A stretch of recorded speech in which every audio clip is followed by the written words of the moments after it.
नर्मदे हर। प्रथम अध्याय प्रारंभ करती हूँ। आप सभी का आशीर्वाद चाहिए। श्री महर्षि कृष्णदेवपायन वेदव्यास रचित स्कंद महापुराण के अंतर्गत यह नर्मदा पुराण लिया गया है। प्रथम अध्याय में श्री युधिष्ठिर महाराज जी मार्कंडे जी से पूछते हैं और उसी का यह दृष्टांत प्रथम अध्याय में दिया गया है। कृष्णदेवपायन जी जो कि 18 महापुराणों के रचयिता हैं, उसी स्कंद पुराण के अंदर से महापुराण से यह नर्मदा पुराण लिया गया है, जिसमें कि शंकर जी से श्री भगवान कार्तिकेय उनसे नर्मदा जी के विस्तार के बारे में पूछ रहे हैं कि यह माता जी कैसे उत्पन्न हुई। यह श्री कृष्णदेवपायन जी ने स्कंद महापुराण में लिखा हुआ है और व्यास जी इन्हें श्री शौनकादि ऋषियों को सुना रहे हैं और वही कथा श्री मार्कंडे जी युधिष्ठिर जी को सुना रहे हैं। प्रथम अध्याय मंगलाचरण। नारायणं नमस्कृत्यं नरं चैव नरोत्तमं देवी सरस्वती व्यासं ततो जयमुदीरयेत्। सर्वप्रथम मंगल मूर्ति श्री गणेश जी ब्रह्मस्वरूप सर्वोत्तम नरावतार नारायण को, सरस्वती देवी को, पुराण कर्ता व्यास जी को एवं समस्त वसुधा तल को पवित्र करने वाली तीर्थमयी दिव्य जल वाली नर्मदा माँ रेवा को नमस्कार है। नर्मदा पुराण का वर्णन शुरू होता है। उभय तट पुण्य तीर्था प्रक्षातिल सकल लोक दुरितौधा देव मुनि मनुजन वंद्या हरतु सदा नर्मदा दुरितम नाशयतु दुरितमखिलं भूतं भव्यं भवच्च भुवि भवीनां सकल पवित्र वसुधा पुण्य जला नर्मदा भवती। धर्मराज युधिष्ठिर समस्त तीर्थों में स्नान करते हुए परम शांत मुनिवर मार्कंडे जी के आश्रम में पहुंचे तथा मुनि को दंडवत प्रणाम कर निवेदन करके मुनिवर से कहने लगे, गंगा आदि समुद्रों से मिलने वाली जो सरिताएं थी उनमें किनका प्रलय हुआ और कौन शेष रही? कौन पवित्र जल वाली नित्य सरिता है जिसका क्षय न हुआ हो? हे तात, प्रसन्न मन से यह सब मुझसे कहें। ऋषियों बंधु बांधवों सहित मैं सुनने की इच्छा रखता हूँ। मार्कंडेय मुनि बोले, साधु, हे साधु धर्मराज नृपश्रेष्ठ, जो तुमने प्रश्न किया वह कहता हूँ। साधु का मतलब यहाँ पर उत्तम पुरुष से होता है। हे श्रेष्ठ पुरुष, साधु का मतलब साधु ही नहीं होता। नृपश्रेष्ठ, जो तुमने प्रश्न किया वह कहता हूँ। भूमंडल पर पाप भरने वाली अनेक पवित्र नदियां कही गई है। प्रत्येक कल्प में सभी सरिताएं तो क्या समुद्र भी क्षीण हो जाते हैं, किंतु सप्त कल्प में भी क्षीण न होने पर नम्रता जो नष्ट न हो, इसी से जिसे नर्मदा कहा जाता है। हे राजेंद्र, नदियों में सर्वोत्तम यह एक नदी ही नर्मदा सदा विद्यमान रहती है। गंगा आदि अन्य सभी नदियां क्षीण हुई है, किंतु प्रथम कल्प में देवी नर्मदा को मैंने विद्यमान देखा है। हे राजेंद्र, तीनों लोकों में आश्चर्यमयी यह विख्यात है। सप्तकल्प क्षय क्षीणे नम्रता तेन नर्मदा नर्मदे कैव राजेंद्र परमं तिष्ठेत् सरिद्वरा तोय पूर्णा महाभाग मुनि संघेर भिष्टुता गंगाद्याः श्रेष्ठाश्च कल्पे कल्पे क्षयं गताः। श्री नर्मदा माता का स्वरूप। श्री मार्कंडेय जी से स्वामी कार्तिकेय ने कहा, हे श्रेष्ठ मुनि, जल में विराजने वाली उन साक्षात मां नर्मदा देवताओं, दैत्यों तथा मानव जगत को इस पृथ्वी पर जो दुर्लभ थी, इस भूमि पर मैं मानव जाति को सदा सुलभ होंगी। ऐसी उसी माँ नर्मदा की इस पृथ्वी पर जीवों के कल्याण हेतु आगमन हुआ। जो जैसी कामना के साथ आता है वह उसे प्राप्त करता है। माँ इस स्वरूप में चर अचर जीवों के उद्धार हेतु वरदायिनी बनी। स्नान करते हुए हाथियों के गंड कपोलों से बहते हुए मद की सुगंध से उन्मुक्त भ्रमरावली से युक्त एवं देवांगनाओं की स्नान क्रीड़ा द्वारा धुलते हुए स्तनों की केसर से संघर्ष से पीतोरणा तथा सायं प्रातः मुनियों द्वारा समर्पित पुष्पों से व्याप्त तथा तट पर स्थित वृक्षों एवं गजग्राहियों के शुंडाघात से तरंगायमान श्री नर्मदा जल हमारे पापों का हरण करे, हमारी रक्षा करे।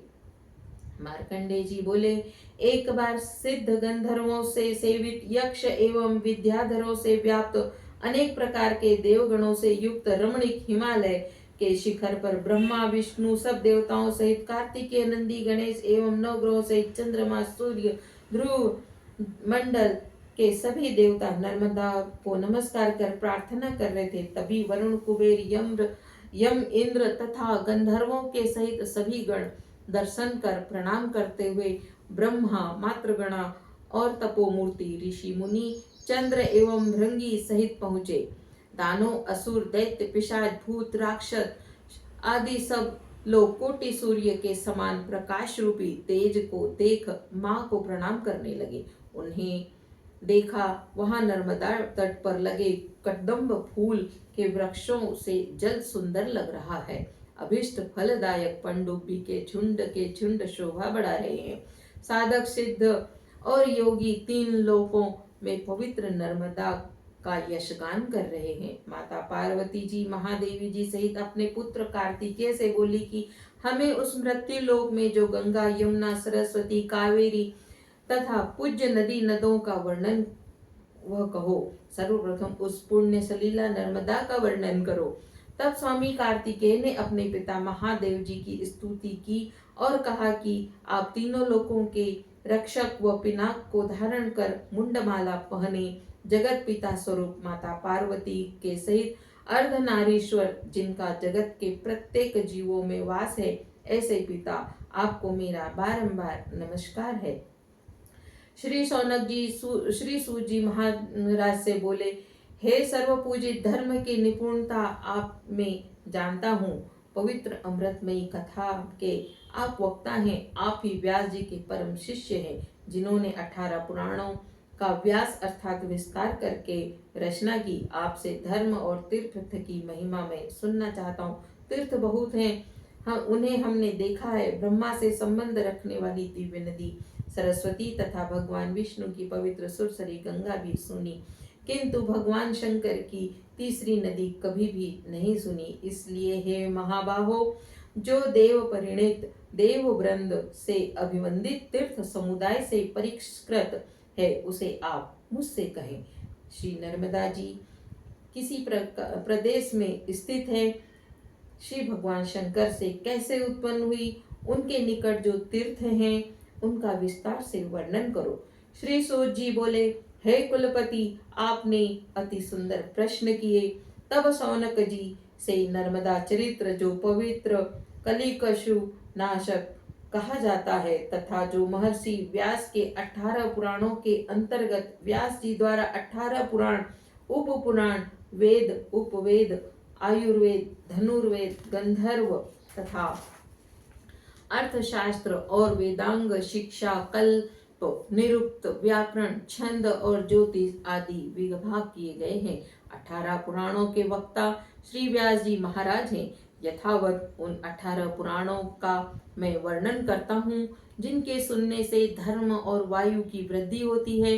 ऋग्वेद स्मृति और धर्मशास्त्र ब्राह्मणों के नेत्र हैं। इनमें से एक हीन को काना तो दोनों से हीन को अंधा कहते हैं। वेद धर्मशास्त्र और स्मृति के विद्वानों के 3 नेत्र हैं। जो इन तीनों नेत्रों से देखता है, निस्संदेह वह महेश्वर का अंश है। ईश्वर ने आत्मज्ञान रूपी वेद विद्या, सूत, सौनक, संवाद प्रधान पुराण तथा धर्मशास्त्र विद्या स्वयं रची है। समस्त शास्त्रों के अर्थ निश्चय में यही 3 विद्याएं मुख्य है। इनमें पुराण पंचम वेद कहे गए हैं। यह ब्रह्मा जी का आदेश है। जहाँ जिसने पुराणों को नहीं जाना उसने कुछ नहीं जाना। वह धर्म कौन है, वैसा क्या ज्ञान है, अथवा अन्य भी वह क्या है जो पुराणों में नहीं मिलता, यह देख जाता है। पुराण में वेद प्रथम ही स्थित है। वेदों का आधार लेकर ही पुराणों की रचना हुई, इसमें संदेह नहीं। अल्प शास्त्र श्रवण किए हुए मनुष्य से वेद अल्पज्ञ विनाशकारी होता है और हिंसक होता है, ऐसा जानकर भयभीत होता है। इतिहास पुराणों से पहले यही निश्चय किया गया कि वेदों की आत्मा, पुराण, शिक्षा, कल्प आदि उसके 6 अंग हैं। जो वेदों में ज्ञान वर्णित है, स्मृतियों के द्वारा भी वही वर्णित है।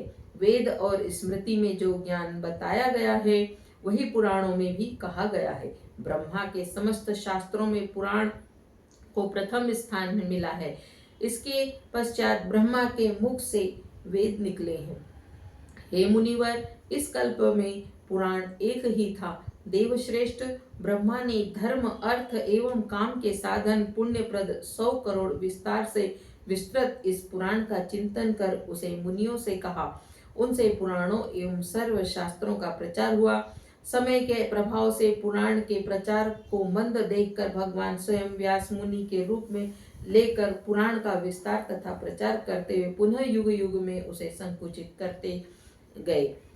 वह व्यास 8 लाख वर्षों से परिमित प्रति द्वापर में इस लोक में 18 भेद उसे विभक्त करते हैं। आज भी 100 करोड़ श्लोकों से युक्त यह विस्तृत पुराण देवलोक में है, परंतु यहाँ पर वह 4 लाखों श्लोकों वाली पुराण विद्या 18 पुराण के रूप में रचित उपलब्ध है। हे मुनि श्रेष्ठ सौनक, मैं लक्षण तथा नाम के आधार पर चर्चा करता हूँ, आप सुने। पहला सर्ग अर्थात कारण सृष्टि, दूसरा प्रतिसर्ग अर्थात कार्य सृष्टि का विस्तार, लय और पुनः सृष्टि, तीसरी सृष्टि के पूर्व की वंशावली, राजाओं के वंश परंपरा का वर्णन, चौथा मनवंतर अर्थात किस मनु के स्थिति में किस समय तक थी तथा उस समय की मुख्य घटनाओं का वर्णन, पांचवा वंशानुचरित सूर्य तथा चंद्र वंश में उत्पन्न योग्य राजाओं के चरित्र का वर्णन। यही पुराण रचना के 5 विषय हैं। अतः पुराण इन्हीं 5 लक्षणों से संपन्न बताया गया है। अब नामों के अनुसार उसकी चर्चा सुने। ब्रह्म पुराण जो संहिता ग्रंथ है, अनेक पुण्यों कथाओं से युक्त 10,000 श्लोकों से विभाजित है। 55,000 श्लोकों से युक्त पद्म पुराण, 23,000 श्लोकों वाला विष्णु पुराण, वायु देवता द्वारा कहा गया वायु पुराण जो शिव भक्त के योग से इसका दूसरा नाम शिव पुराण भी है। हे शौनक, यह 24,000 श्लोकों से में रचित है। 4 वर्ष पर्वों में विभक्त 14,500 श्लोकों वाला भविष्य पुराण है। 9,000 मंत्रों से युक्त मार्कंडेय, 1000 पुराणों में नारद पुराण, 2 भागों से युक्त श्रीमद् भागवत पुराण 18,000 श्लोकों से वर्णित हुआ है। 10,000 श्लोकों वाला ब्रह्मवैवर्त पुराण कहा गया है। 11,000 श्लोकों की संख्या से युक्त लिंग पुराण की रचना है। हे श्रेष्ठ मुनि श्रेष्ठ, वह 2 भागों में विरचित है। 24,000 श्लोकों वाला वराह पुराण विद्वान बताते हैं। भाग्यवानों में श्रेष्ठ मुनि 7 खंडों में विभक्त 81,000 श्लोकों युक्त स्कंद पुराण की रचना हुई। 10,000 श्लोकों में वामन पुराण है। हे ज्ञानपति, कलयुग में 17,000 श्लोकों वाला 2 भागों में विभाजित कुर्म पुराण प्रसिद्ध रहेगा।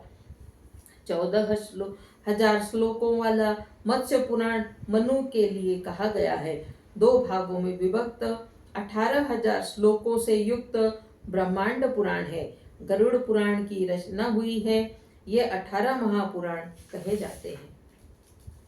इसी प्रकार ब्रह्मा के द्वारा 18 उपपुराण भी कहे गए हैं। वे क्रमशः ब्रह्म पुराण का उपपुराण 2 संहिता वाला पवित्र सदाशिव का आश्रय उत्तम उपपुराण सुलभ हुआ है। इसकी प्रथम संहिता सनत कुमार से, दूसरी सूर्य से भाषित हुई है। हे मुनिश्रेष्ठ, सनत कुमार नाम से वह पुराण विख्यात है। पद्म पुराण से संबंध रखने वाला नरसिंह पुराण है। विष्णु पुराण से समस्त शुभ गणों द्वारा कहा गया सौकेय पुराण है। वायु पुराण का उपपुराण बाहर सुप्रत्य पुराण है। श्री भागवत पुराण में स्मरण किया गया है। देवार्षि उपपुराण है। भविष्य पुराण में संबंधित नारद पुराण कहा गया। नारद उपपुराण का कथन विद्वानों ने पूर्व में किया है। बृहन्नारदीय पुराण, नारदीय नाम से दो पुराण प्रसिद्ध हैं, कपिल और मानव। शुक्राचार्य द्वारा कहा गया औशनस पुराण है। ब्रह्मांड, वरुण एवं कालिका उपपुराण दो रूपों में वर्णित है। महेश्वर, शांब सब प्रकार के अर्थों का संग्रह करने वाला सूर्य उपपुराण है। पराशर, देवी भागवत तथा कुर्म पुराण है। उत्तम 18 उपपुराण यथाक्रम हमने कहे। ब्रह्मांड तथा कुर्म के महापुराण भी कहते हैं और यहाँ उपपुराण भी। अतः ब्रह्मांड पुराण का दूसरा कोई संबंध है जिसके तदनंतर अध्यात्म नारायण माना जाता है। कुर्म पुराण भी उक्त समाधान की दिशा से संभव है। वास्तव में सुत संहिता, श्री भागवत एवं नारदीय पुराण आदि की विषय सूची लेकर पुराण संख्या अर्थात श्लोकों की न्यूनाधिकता तथा 2 स्कंद खंड और संहिता भेद से हुए 2 शिव पुराण आदि प्रसिद्ध होने से विद्वानों के लिए सर्वथा अनुसंधेय है। जो इस पुराण संहिता का पाठ और श्रवण करता है वह अनंत पुण्य का भागी होकर अंत में ब्रह्मलोक को प्राप्त होता है। प्रथम अध्याय में हमने पुराणों का विस्तार समझा और इसी तरह प्रथम अध्याय संपूर्ण। नर्मदे हर।